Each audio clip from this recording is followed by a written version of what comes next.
Hello, we are live, and I'm Miss Latoya with the Goulds, and I have with me none other than Dawson of the Denise and Dawson Show. What's And up? What's up? hey.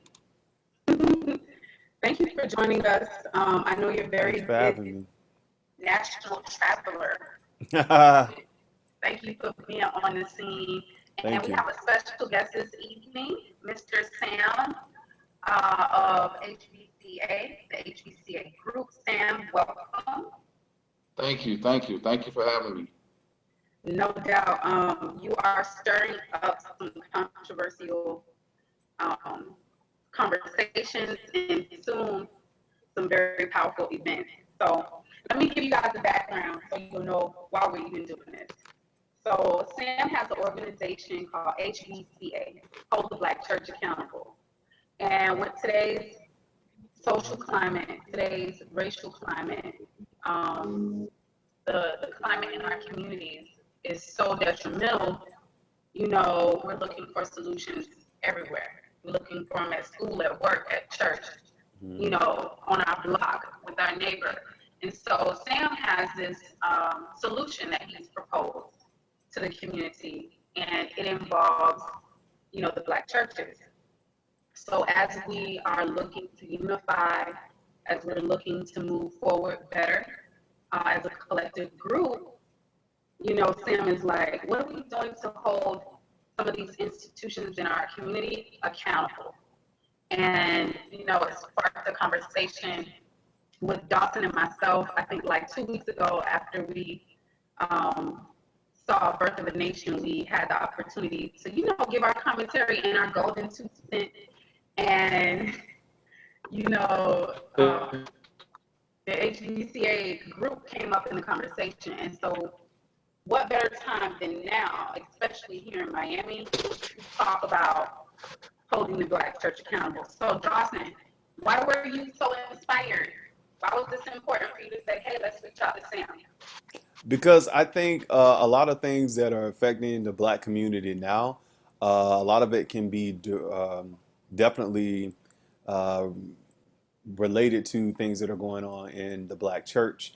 I think that a lot of Black people who attend church regularly, and we do have a lot of those, they get a lot of their information from Black pastors and leaders in the church. And to me, when you have that amount of influence over individuals who some really don't go outside of that infrastructure to get news, it's sort of, they can kind of mold their minds to think a certain way, to vote a certain way, persuade them when it comes to eating, when it comes to finances, when it comes to loving yourself, taking care of yourself. I mean, all of that plays a part. Whoever controls your mind controls your life. And I think a lot of people, even though we're not supposed to give our minds over to a person or anybody in church, but I think a lot of people get persuaded or easily persuaded to do so with certain Black churches. So that's why I wanted to definitely talk about this issue. Mm. Sam, I saw you hitting those thumbs up. Dawson just hit on so many points, like at the same damn time. So I'm gonna let you go ahead and handle that. Well, I mean, what more could I say? He hit everything that it should be doing. Right now, the Black church is responsible for tons of money in the Atlantic slave trade. When it comes to money, along with things that it should be doing in our community. Um, One of those things is your pastor should outdo your parishioners. The way I see it right now. Anytime you have over 30 churches in 10 to 20 block radius, it's not good. When your neighborhood still looks desolate and people are happy with it, it's like a party almost at the end of the day for 2 hours, and you come out, you feel good, you go home, and then that's the end of it. Then you got to wait till the next Sunday to get things going again. I Mhm. just don't see that as right. Like a fix. We have this built-in social feel-good fix. Hmm. However, the pastor has a powerful position at positioning the community, if we're using that as a sole driving force of what we think, how we feel, and what we do, then it puts him in a critical position. And I think that's one of the views that we don't think about. You know, I'm sure Dawson can attest to people who have centered their lives around what the pastor said versus what they've read. Exactly. Dawson, in their defense, we are people, we are from a culture that things are passed down orally, right? Yes. But it's weird because we were stripped of the true elements of our culture in regards to passing it down in oral tradition. And that tradition was raped and replaced with some foolery. Yes. Yeah. And I'm being nice right now. So, you know, like, I want to know what do we now tell the church, and what do we tell the community? Like, what are we doing when you say hold a Black church accountable? Is that like saying eat your vegetables to somebody and you're not really showing them how to grow their own vegetables? You're not showing them which vegetables are good for you? Like, what are we doing, Sam? Well, one of those things is, it's kind of like what you just said. You know, you got to show them what's the fruit and what's the bad. At the same time, some don't even actually know. Your connection, if you could repeat that one more time. Okay. Like I said, it's like choosing the good fruit and bad fruit. But at the same time, some of those pastors and preachers and ministers, bishops, they all know it's not nothing new. They know exactly what they should be doing, but they're holding it to themselves, and they're not spreading the message like they should be. And when I say message, I don't mean the message of religion. I mean the message of commonwealth. When it comes to religion inside of the churches, they can do what they want. They want to say everybody praise the bottle of Pepsi Cola. I don't care. My thing is, we can no longer sit around and let ourselves fall into this entrapment of our communities. The church itself is responsible for millions of dollars consistently, not just sometimes, but consistently. And they always have a pastor's fund, the first lady fund, the collect money because it's Sunday fund, you know, and then they're doing nothing with that money to show for it. I actually sat in the church for almost 5 or 6 years, and this guy was saying, I just want to collect money so we can get this mortgage paid off. And I'm like, but when I step outside, what are you doing? You're going to honestly sit around and continue to let your people live in this condition? So that's why I came up with proposals for them. Like, I came up with one that's very simple. It's called the win-win. And very simple, all they have to do is make a beautification. It's a beautification process of their neighborhood. If each church would adopt a block, they could adopt 1 to 2 blocks. They could take the children from their church, those teenagers who are looking for stuff to do, who are looking to earn extra money and not have to follow a drug, not have to follow the wrong person. Everybody is not meant to be a rapper. Everybody's not meant to be a basketball player. But they can do something in their community to keep their minds busy, right? So you can take those children, you can take those homeless kids, those homeless people, that have nothing to do but sit around and drink all day. You can give them some ambition, give them something to do. You can take those people and have them go into those neighborhoods that you've adopted, those blocks, these 2 blocks that you have adopted, and go to those homes and say, hey, I represent this Third Rock on the Sun church, and we would like to cut your grass, or you can expand it to, we want to paint your house once a year. But start minimal. Listen, let's cut your grass for every 2 weeks. You would pay a small fee to the church, maybe $20, $30, and then keep those neighborhoods clean. Now it's a win-win. Church just collected some money. You just helped some homeless kids, some homeless people, or some kids that had nothing to do. and the church still was able to collect them a little bit at the end of the day. Where's the loss in that? Where's the harm in that? It sounds too perfect. Makes too much sense.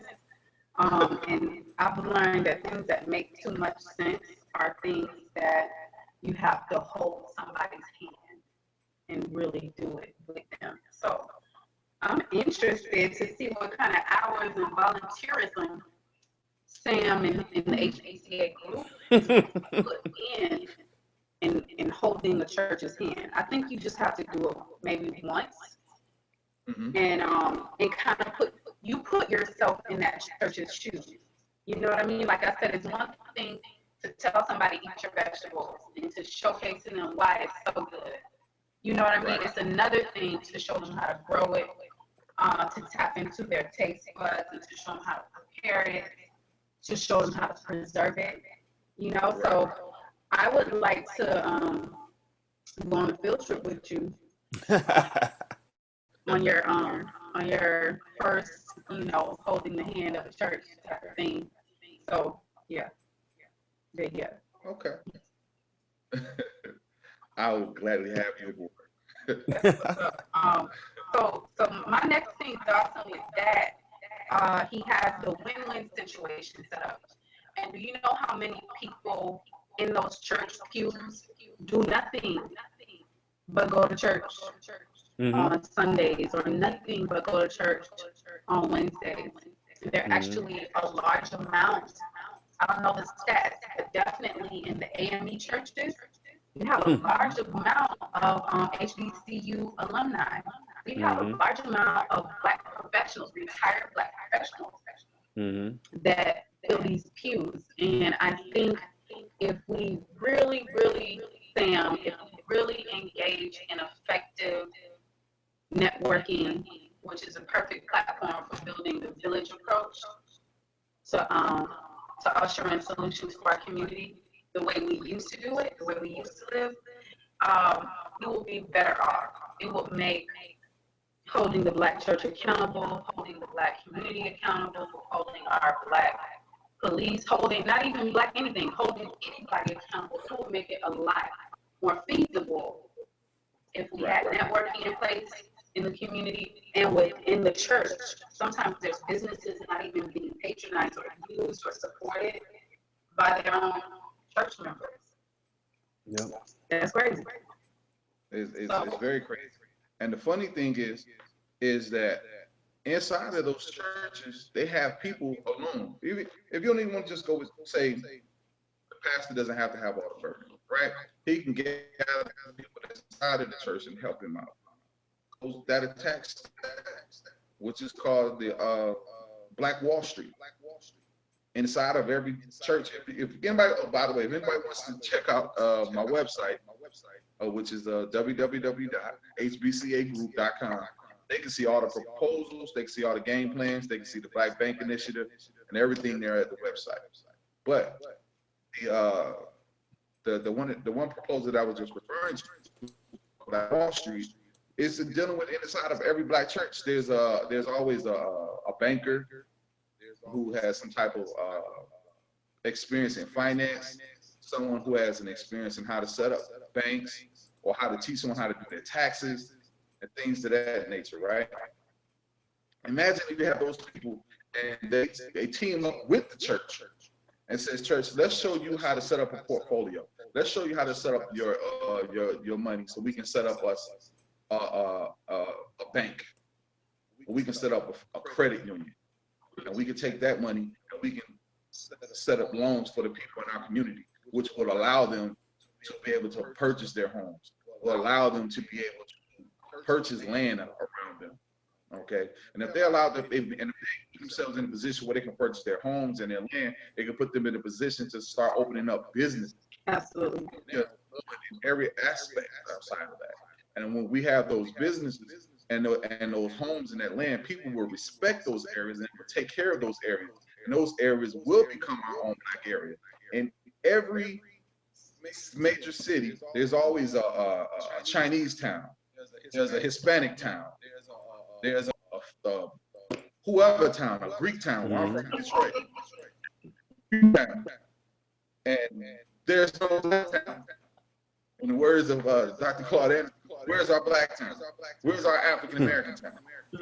Mm-hmm. We'll have it, but we don't own it. Say, oh, that's an all black area. That's an all black neighborhood, black community. No, it's not. That's a black neighborhood. There's a black community who own their areas. And they take care of it. They respect it. We don't have that.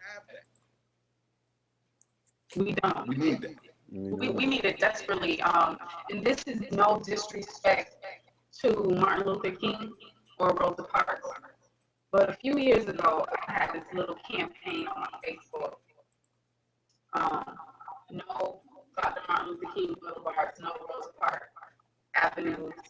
We need to replace those places because they have been defamed. They're dangerous in every city. Like you can Dr. Martin Luther King boulevard. It's in the hood. Like, so my little rant that I had going on is let's replace the energy on those blocks with a peace and blessing vibe. That there's some type of, I don't know, like management group that assures businesses on this block promote the empowerment and the advancement of the community. Businesses on this block are educating as well as providing service. Businesses on Peace and Blessing Boulevard is all about, upliftment.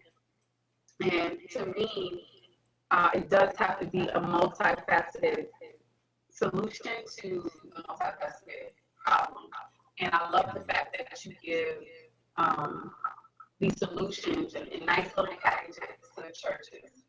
And so that gives me my next, question for you. How old is HBCA?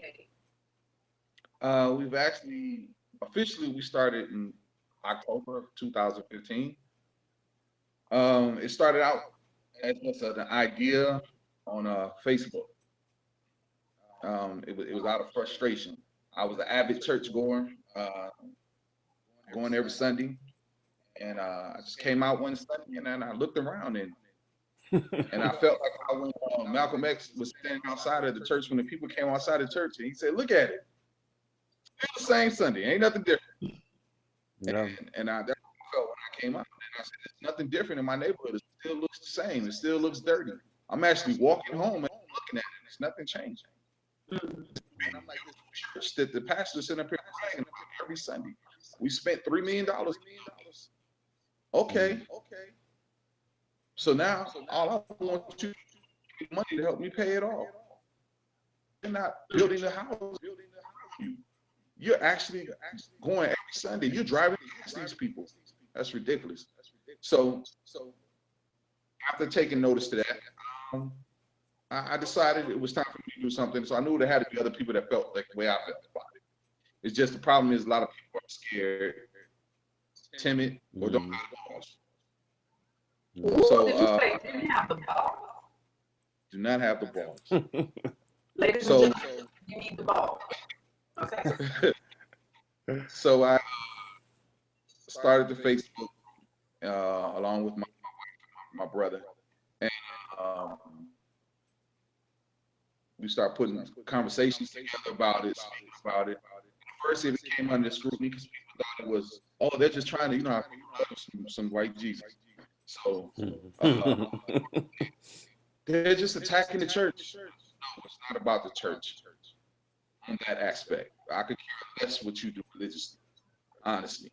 And when we started it, and I noticed it wasn't just about just the church. It was any civil attribute that's collecting money.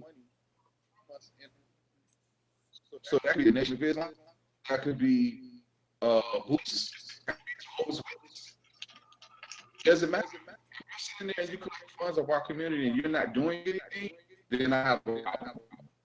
And there's a problem with you. And I should be the one that feels that.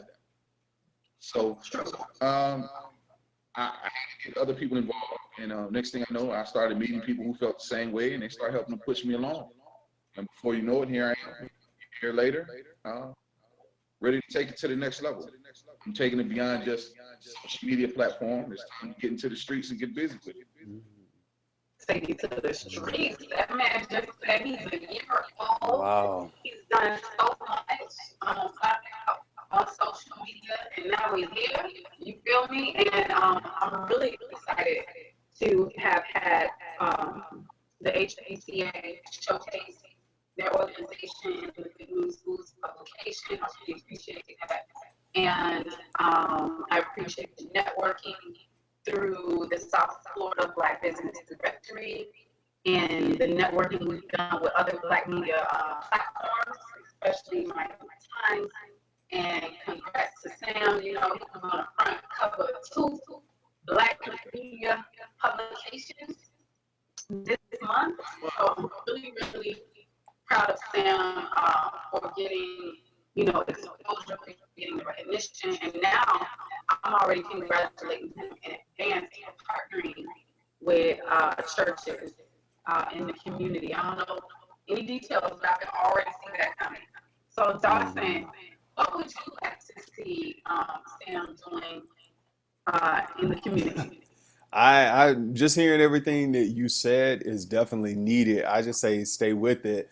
But one question I had to ask when you were saying the feedback that you received from a lot of some people on Facebook, how did that? Because a lot of people feel the way you do, but growing up in the church, we're taught that if we see a problem or anything, that God's gonna get us. We're gonna have a what's a reprobate mind and all this kind of stuff, or don't touch not that my anointed. But sometimes, I'm serious. This is the lines they give us when we step out and say, "Wait a minute, this is the same thing year after year, over and over." What in you gave you the strength and the tenacity to say, "Man, look, our communities are still the same. We building multi-million-dollar churches, and nothing. That's all we're getting is big churches in poor areas, and that's it." What gave you the strength to say something has to be done? Let me start this group. Because a lot of people have that, but they're scared to move on it. They feel the way you felt. Yeah, one of those things that honestly helped me was honestly the love for my people. Mm, That's honestly it. I always knew that I wanted to play a part in the advancement of my people. mm-hmm, From when I was young, I always knew I had something I was supposed to do. And mm-hmm. honestly, I didn't see no one taking this video. Yeah. And even when I did my interview with Miami Times, one of the things he asked me, he said was, you're going down a slippery slope here. You Mm-hmm, know, it's going to come after you. It's going to be a lot of mm-hmm, people who's going to treat you in different ways. And I told him we had a lot of revolutionaries before us. And I've studied a lot of revolutionaries, and I know which path to take and how to do it.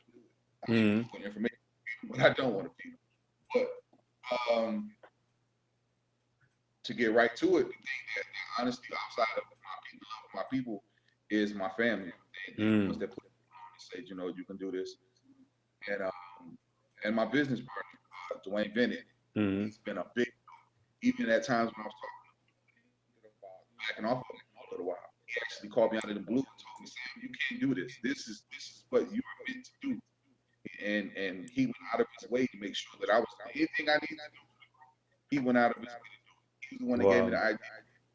Let's do the Black Bank Initiative. I was like, Mm, you know, he didn't call it I titled it Black Bank Initiative. He mm-hmm, came up with the idea to say, you know what, Sam, let's start targeting people with money in black banks. Before the idea even came, mm-hmm. he already had it. It's just, you know, obviously people need a bigger media outlet. But he had the idea to say, let's start pushing people to go to the black banks.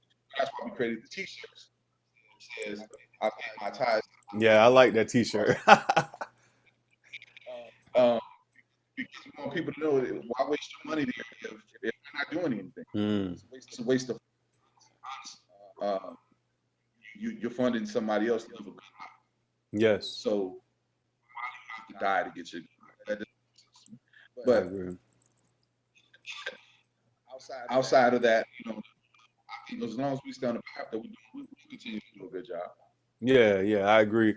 I um I grew up in the church all my life, and I had that similar experience you had coming out of the church, but mine was a little different coming out and saying, what am I getting out of this? Well, I'm here every Sunday after Sunday. It's just It's the same thing. Is this making my life better? And I think now, and I was having this conversation with my parents, no matter what, I don't have anything against anybody's religious belief, but how is that making your life better? Because I don't believe we're just put down here to worship an evangelist or a pastor or to praise somebody. We have destiny and things that we are supposed to accomplish here while we're on earth. But a lot of churches are not teaching that, and it keeps people coming back to church, paying tithe and offering, almost in a slave-like mentality, and telling them that if they don't do this, God gonna get them. They're cursed, and it's like they're living miserable lives. They're miserable, and it's like I just hate to see people, they'll judge people who have money and people who are affluent, but then, oh, well, the Bible say a man, who a rich man can't make it to heaven like a camel going through a needle, whatever that scripture is. But if you want to have change in the world, it's going to take money. And that money just doesn't have to be the pastor or the church doing it. I believe that we are supposed to have wealth and abundance too, to create the changes in the earth that we're supposed to do, but that's not taught in the church. It's really not churches and other synagogues and different things either, especially where it's black people. A lot of that's not taught. And I can be with some of my other white counterparts, and they come from churches where wealth is like, it's just, oh, they talk about banking, they talk about this, it's normal. But with us, it's like we're always scraping pennies, and oh, well, you send in the offering paid around 5 times. It's like you go to a white church, they send that thing around 1 time and they've covered for the whole month. We send it around 5 times, seriously. And we get these games and well, the Lord, I know it's in the house. We need $500 more. It's in the house. And you get your rent money, and it's like that. And subconsciously, that puts in our mind that, okay, if the church people in the church struggling, we black, and everybody in my community is struggling, I'm supposed to be struggling too. It's like it's a pathology of poverty that keeps being passed down. Huh? What? It is, and it keeps getting passed down. And it's like when we finally see somebody who gets out, or somebody who becomes illuminated, it's like, oh, well, the devil can be in that. You never know. Don't go too close to that. And it's like, no, we're supposed to be free. We're supposed to have money. We're supposed to live good. Our community is supposed to feel good about ourselves. But a lot of that is not coming from the black churches these days. Listen, Dawson, I love your comments because you hit on so much. I do. I just throw it all out there. You hit all the bases, and I want to say this: we do associate wealth, we associate accomplishment with evil. Mm-hmm. And if we're made in His image, and He's the Creator, and He creates everything. Everything, yes. I mean, I could have anything that I want. Anything. There's a thin line between being humble and accepting poverty as a mandate. Like, I'm not with that, because it starts here. It's a mind, body, and soul concept.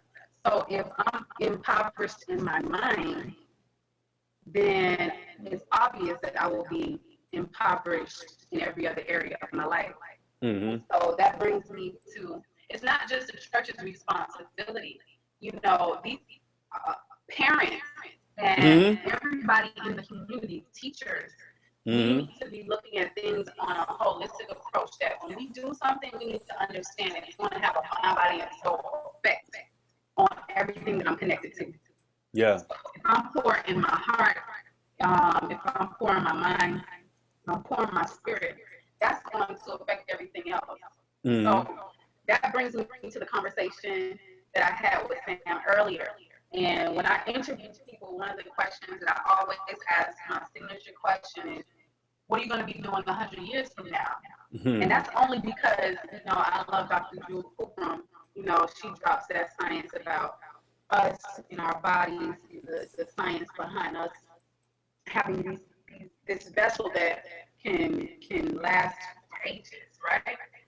And my thing is, but we don't plan for ages. We only plan for next week. We only plan for a meal for today. And it's because we have an impoverished DNA that we pass down, as Dawson said, generationally. We pass down this mindset. So we're gonna flip the script real quick. And gentlemen, you're gonna help me come up with a 100-year plan for churches that helped me come up with a 100-year plan for the community. And so I want to give a shout out to New Bethel AME Church of Goulds because Mm-hmm. they just celebrated their 100-year centennial celebration. And Mm-hmm. that's huge. That's right here in Goulds. And the reason why I want to Wait, start wait, with wait. You mean New Bethel A&M in Goulds? AME and Goulds, yes, yes, yes. Oh man, them people crooks, man. I don't want to hear nothing. I'm joking. I'm joking. Don't start no mess. I'm I joking. God bless y'all on y'all 100 year anniversary. listen, don't start no mess. But I like what I saw. I had the opportunity to be a part of a tradition, and everything's gonna come full circle in just a minute. So we have traditions that need to be upgraded. We need to revisit what our goals are in the churches and in our community, and then we need to do a little bit of think tank approach using some of the HBCA philosophies and protocols that they set in place. And I think that will set us up for a really good, strong 100-year stretch. So when I think about what I'm going to be doing 100 years from now, first of all, my portraits, my books, my whatever, my grandkids going to be like indoctrinated in Toyaism just because I laid some stuff out before they got here.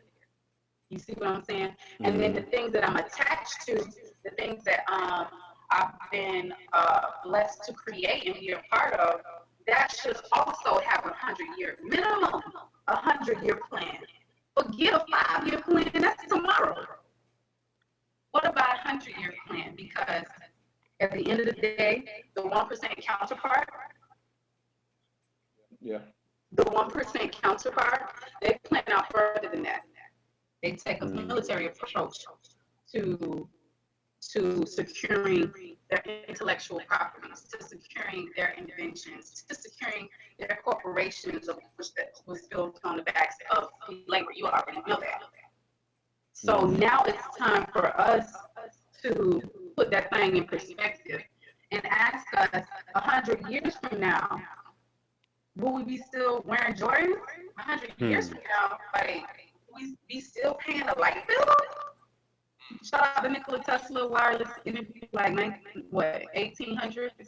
Shout out to the Egyptians for all they've done. Shout out to everybody great in the civilization that has come before us and have left behind plans.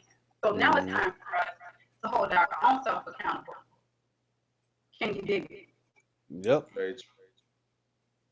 Okay. Very, very true. So what next? So what's next? Networking. Okay. The next plan is networking and build relationships. And with those that choose, in the words of Benny Stevens, choose to not get down on lately. That's it. I'm looking at many approaches. One of the things that I said when I first came up with the idea was I made a pledge, which was I can no longer consciously give my funds to the Black church if they're not going to help rebuild the Black community. And if they can't do that, I will also encourage people to not attend. They will see their pews deplete. And I even like the approach that a group from Detroit took. It was a group from Detroit that started out around the same time we started. But they're more likened to the Black Panthers, called New Era Detroit. And they actually protested outside of the church. They went and people walking up and down the street. They had people came to the neighborhood and actually speak to people in the neighborhood and ask them, what has this Black church done? This beautiful Black church done in your neighborhood? Have they come and talked to you? Have they spoken to you? Do they know who you are? Have they brought food by you? Have they helped you with anything? And most said no. So they called up a rally and they actually protested with signs, bullhorns, and everything outside of the church. So the church was actually forced to sit down and talk with them. And it was, they said they now have a great relationship with that church. Was this the church Bishop Wayne T. Jackson uh, up in Detroit? That was another church that they Oh, okay. tested it because they had them there. Oh, okay. They were actually going there trying to also talk. Someone recognized it into something else. Oh, okay. Yeah. No, the first church that when they church, but I know it was about a year. Mm-hmm. I have a link. You can actually see it from there. What they not only protesters churches, they also some injustices at a store. They actually go there and talk to the people. There was a guy who called a woman out of some kids out of name. When these kids a job and teach them how to just give them how to work here, teach them the ins and outs of the business, and it worked out. Mm-hmm. Ms. Bird? Okay. Yeah, so 100 years from now, what is the pastor gonna be doing? What is the pastor gonna look like? Dawson, do you have any like A vision? hundred years from now, hopefully we won't have to go to church. We'll be doing what I'm doing now, which is just watching it on internet. So hopefully that's what we'll be doing. So I mean, it's convenient. You get the same word, the same spirit and energy. And I know we've been talking about this, and there are some churches out there doing some good things. But my focus is on the people in the churches, because I think a lot, especially again with black people, to listen to what the pastors say, but do your own research as well. Study yourself, and then do an outprint of like, how is this helping me of your life? How is what going here, reading the Bible, how is it helping me? How can I apply this to my life? I think that's what has to be done, because a lot of people, they'll quote scriptures and stuff at you, but how can you make those scriptures come alive in you? How can you make that relevant to what you're going through today? And anything, if you're using Buddha, Jesus, Muhammad, whoever, how can you use that to make your life better? Physically, socially, financially, educationally, all of that stuff. Health-wise? I like that. Yeah. That's actually pretty dope. 100 years from now, I do not want to see fried chicken, macaroni and cheese uh, served at the church right after like right after you get out. Like, don't do that. Like, don't. Just Okay, you shooting for the stars now. I am, You and shooting I for the think stars that big time. a That's been hundred around since slavery. be quiet. 100 years from now, I also hope that churches, and not just churches, but all institutions will be looking to get the HBCA stamp of approval, and maybe this will be the beginning of a new type of segregation, in the sense that we are set apart. Whoever's doing the right thing, they do need to be set apart and highlighted and protected. Like, if you're doing some willy-nilly stuff, like, stay over there, Mm. period. But if you're doing what it takes to fortify and to build the foundation for, an effective future community and community. Notice I said community, not neighborhood. Sam, you Mm. caught that? Sam, you heard me? Okay, so that's what I hope for in 100 years, that we got the community on lock, that we are resourceful to ourselves. And that's for any group. I'm black, but I'm for common sense around the board for any group. Do what is right, do what makes sense, do what is collectively elevating for the mind, body, and soul of who you value. And that doesn't mean the putting down or the killing of another group. It really doesn't. So don't get it twisted, people. So Sam, we thank you. When does my field trip start? Like, has there been any church that has reached out to you to ask for help, or have there been any churches that you know of that are already implementing your recommendations?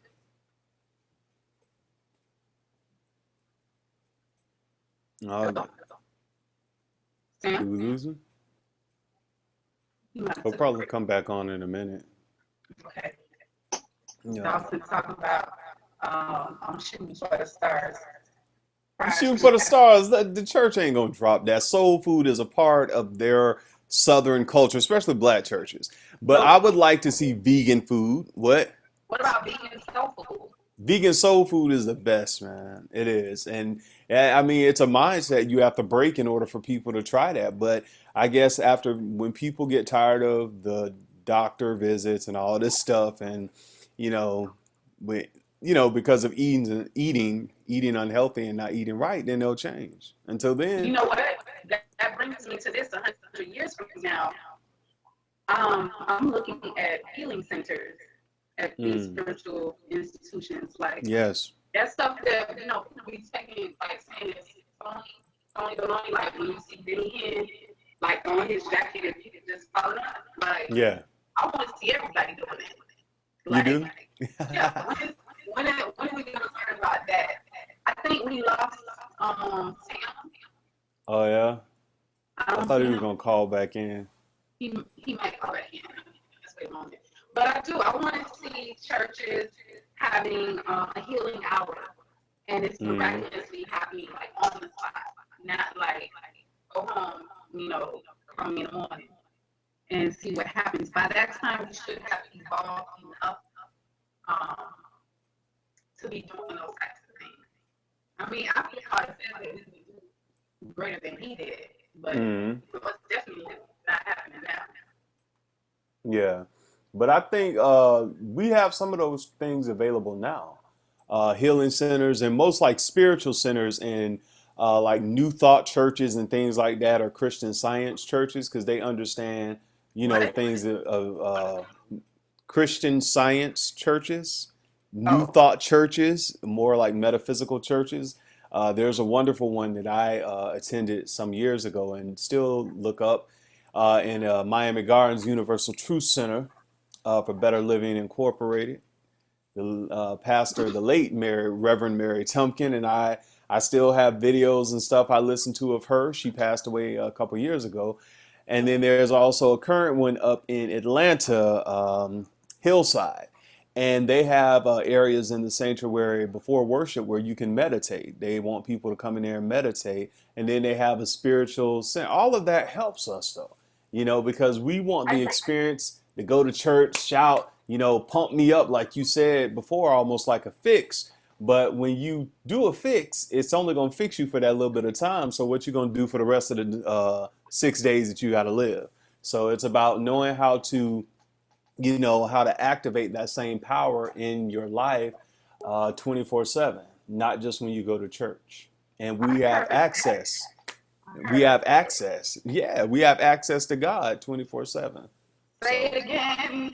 Well, yeah. listen, I've been taking a mindfulness meditation course, which is awesome. Hosted by the Mindfulness Kids Miami. I'm so Hmm. bad with organization's name. I need to look it up. But I love the benefits of meditating and just being able to take everything in or allowing things out. And Hmm. so meditation is very important. And I think we do need to incorporate some effective spiritual practices, some effective holistic mind, body, and soul practices within our traditional religious setting. And I think we'll get a lot more um, benefit out of our experience. And yes, Dawson, we will be able to carry that into our daily life and not just, when it's boom, boom, boom, boom, boom, boom, not just let it. Exactly. So, Because that's good for a little. I mean, there's nothing wrong with praise and worship. I'm not totally against that. But we're looking for something that we can do daily because, like, I was telling my mom this actually yesterday or this week earlier. Was it yesterday? But I told her, I said, it's one thing to go to church and have somebody pray over you and people pray for you. But after a day, people gonna forget, or after they pray for you, they forget. It's up to us to walk it out in our life.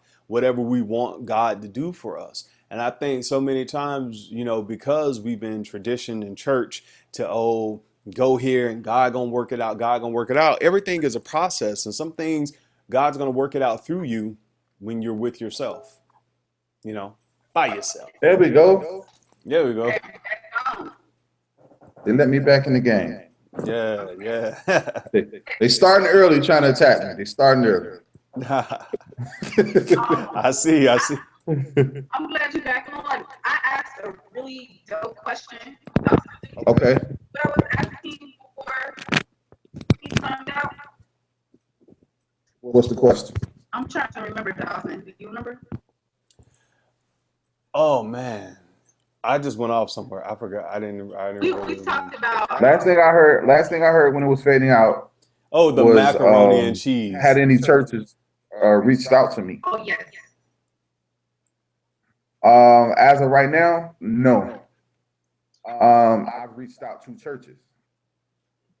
The response has been pretty much zero. Wait, what? Well, not zero. That's not what the word I would use. I would say the better word would be negative, meaning not receptive. Only lady that I met with yesterday, she just joined the group, and she actually met with her pastor and talked to her about things in the group, and he was the first person to become receptive. Awesome. He actually he liked the idea of some of the things that we were talking about, and he wants her to actually present it to his whole church. Okay.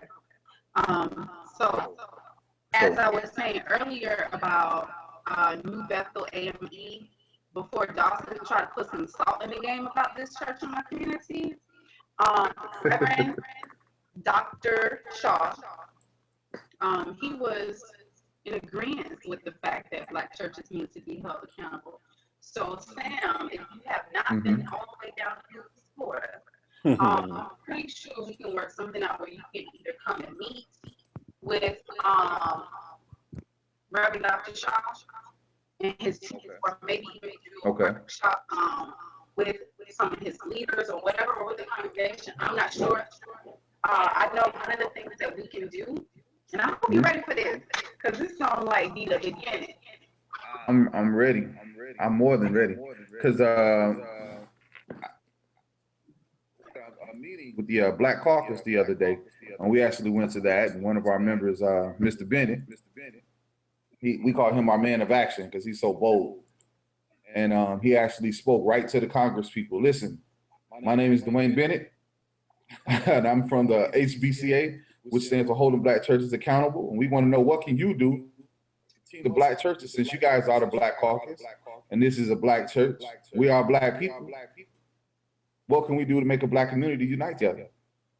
And they shut down. What it did do was it opened a platform for people to pay attention to us and listen. And that's what I like about it. And that's why I was appreciative of him going up there and saying that. But along with that, I don't want to give the impression that we'd hate churches or we're trying to shut churches down on the aspect of you just don't belong here. But if you're not doing what you should be doing in our community, then you don't belong here. You don't hold any weight, honestly, in my eyes. And anybody who would feel they do is foolish. Churches have to be held accountable, especially churches, because they've been the vanguard in the Black community so long. And 20 years from now, I would like to see the exact opposite of that. I would like to see Black churches walk around with the respect of a Nation of Islam. People in the Nation of Islam, because they know one thing: they don't break protocol. They don't go against their guidelines. They don't break their rules. Structure. They have structure. They stick to structure. They believe in policing, whether it's just policing their own community or policing their own temple. People understand. They know about their business. And that's why I don't have a big beef, honestly, with the Nation of Islam, is because unlike a black church, there's one on every corner in the black ghetto. In the black community. You don't have that with the Nation of Islam. Maybe has one or two temples in a city. And from my own eyes, where they actually do what we're asking, which is to police their community. They cleaned up Washington so beautifully, it was ridiculous. And this was right behind the White House. Wasn't it beautiful? Now it's completely different. It doesn't look anything the same. And there was a time that the neighborhood right behind the White House was considered one of the most dangerous areas in the United States. Capitol Heights. Exactly. But I couldn't believe it when I saw it. I was like, this is the area that they're complaining about? No, it can't be. Yeah. It was one of those areas like you could feel you could walk around with and leave your doors unlocked. Listen, you said a lot as well, and thank you for highlighting and as we celebrate the Nation of Islam for what they're doing. They stay in their lane, they create their lane, they protect their lanes, and I think that's definitely a group that we can learn from. And just their status quo of how they operate is nothing shy of respectful. And so I like the structure that they have, and I wish that some of the Christian churches and other religious groups within our community can adopt some of that. And so that brings me to you coming down south to our coalition of pastors and lay people meeting. It is the second Tuesday of every month. And I also second Tuesday of every month to our CAC meeting, Goulds CAC Community Action Committee, which is every second Wednesday of the month. I also encourage you to get in front of the CACs in your community and also find out if there's a coalition on your side of town. Also, Miami-Dade police departments and precincts, they have their own CACs. That's also a place for you to have a voice. And it's a great way to network strategically. And that's what Good News is doing. And you know what, I'm going to end on this. You said that you don't have a beef with some churches, or you don't have a beef with the Nation of Islam. I don't have a problem with any, correct, like any church that's doing what they should be doing. Doing like the church that they did the article with me in Miami Times. There was a church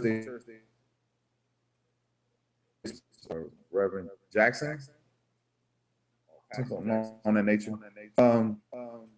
He was saying, you know, building that they have or working on, and they're working on a platform for homeless people or something like that, shelter or something. So when you're doing things like that in your community, at least you're trained.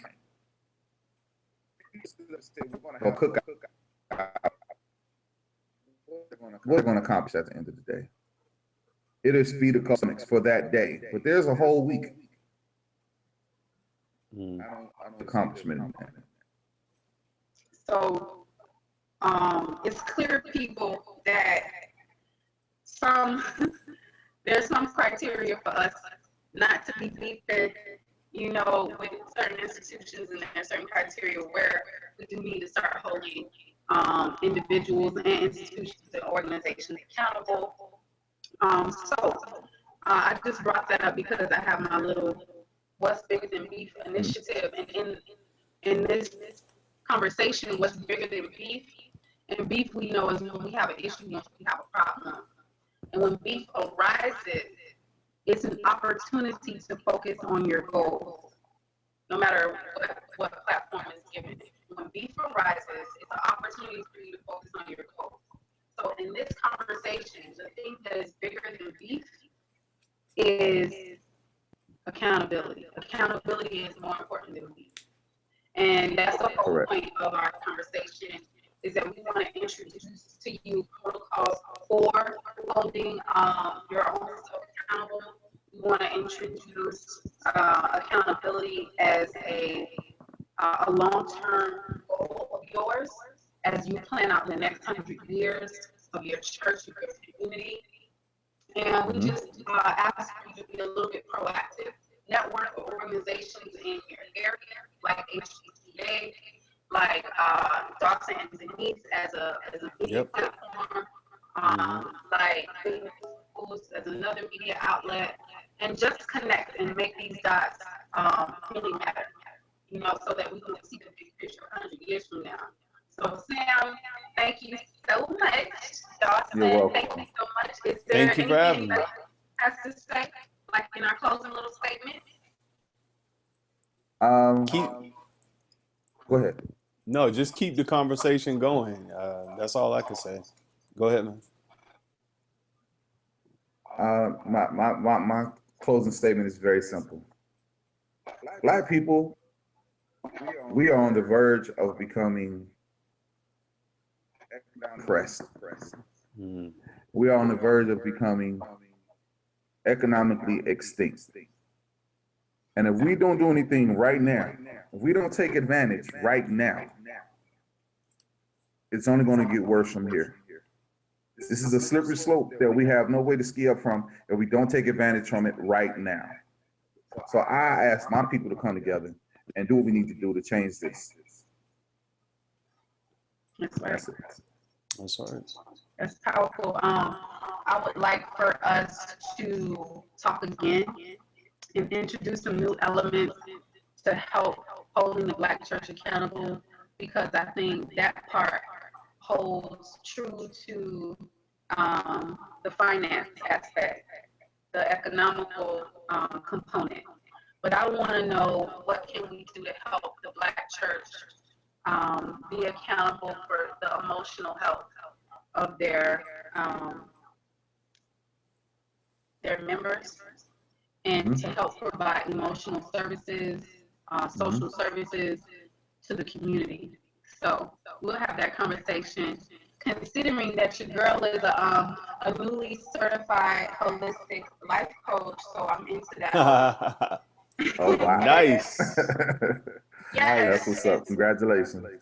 Thank you. I'm looking to elevate the community on a new level, and I know that it's going to be very rewarding for the community and for the years to come if we start to introduce new protocols, new traditions, new levels of accountability. You understand me? So thank you so much, gentlemen. I really appreciate it. Peace and power, war when necessary. All right. Research, reading, Black media, any media. Listen, it's all about all of those things. Thanks so much, guys. Thanks for tuning in. For those of you that are watching live and those of you that will watch this in the archive, we appreciate it. GoodNewsGoulds.com. You want to make sure you check out the show description. I put a link directly to Sam's group on Facebook, and I put a link directly to Dawson where you can follow him. And we'll see you again sometime soon. Peace. I say. Peace.